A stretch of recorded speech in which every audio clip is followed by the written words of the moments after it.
This is what it's like when you're on your own somewhere else.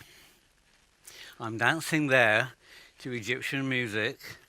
I'm in Abu Dhabi. I'm trying to work with a bunch of English and foreigners and Arabs and everything else, and I'm dancing on my own. Why is that? Because with diversity, you can be invited to the dance, but unless you're actually included properly, you're dancing on your own. So you need somebody to invite you to dance. And that's the fundamental difference between diversity and inclusion. So you've all been to organizations where the board claims it's diverse. And yeah, it's got its woman on the board, it's got its LGBT person on the board. And what do? They work on women's issues, they work on gay issues. They're never ever included in the main business. And that is where they take the diversity thing, but they completely fail on inclusion. Now, you will know, if you mention the words diversity, inclusion, equity, and equality, everybody says, oh yeah, we've got the women, we've got the LGBT, but where's all the rest of it?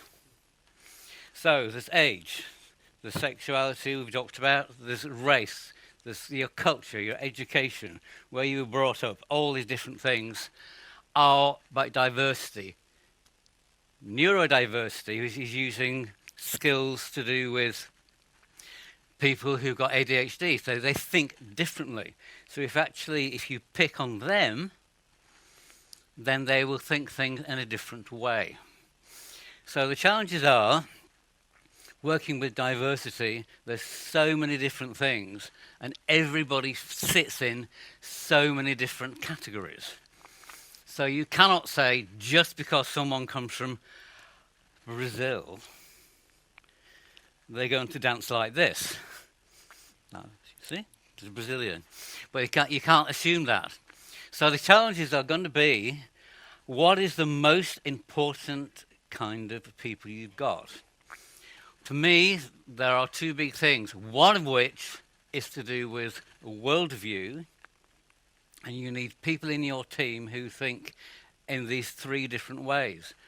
One of what, everyone has all of these things within them, but it does come down to which is the most important for you. Some people, when they're confronted with challenges, use their power and they frighten people. For others, it's much more important for them to do the right thing.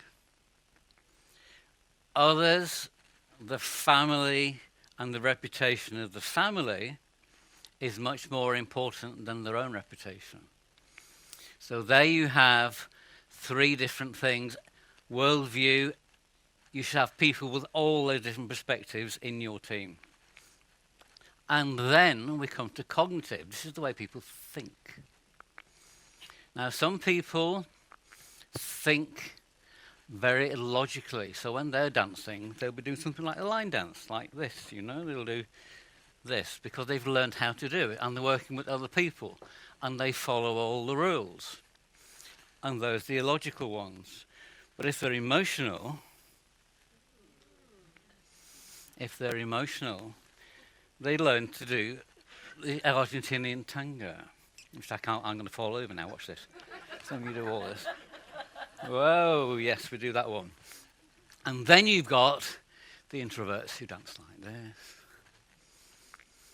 And the extroverts who dance like this, You need, in your groups, in your teams, people who are introvert, people who are extrovert, people who work on their emotions. Some people are emotional and they're very closed. Some people are very confident when they present and they do stuff. Others, no tolerance whatsoever. Steven Pinker, no tolerance for emotion anywhere. It's all logical. If you've got, we call people blue people, if you've got those, then they have to have rules, they have to follow them, they can't break them. So you're constantly working with the people who have to have process.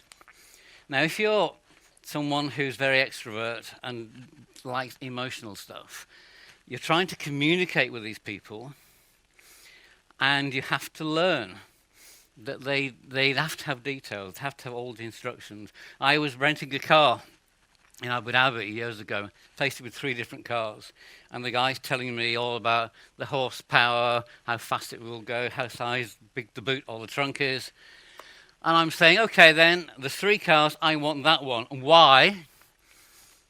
Because it's brown. The other 2 cars are white. And I say, why do you think I want a brown car?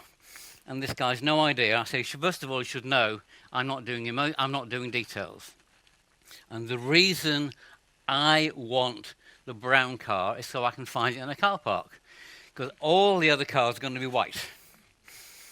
So that's out of the box thinking. It's different ways of thinking. But if you're working with teams, these are the kind of people you want.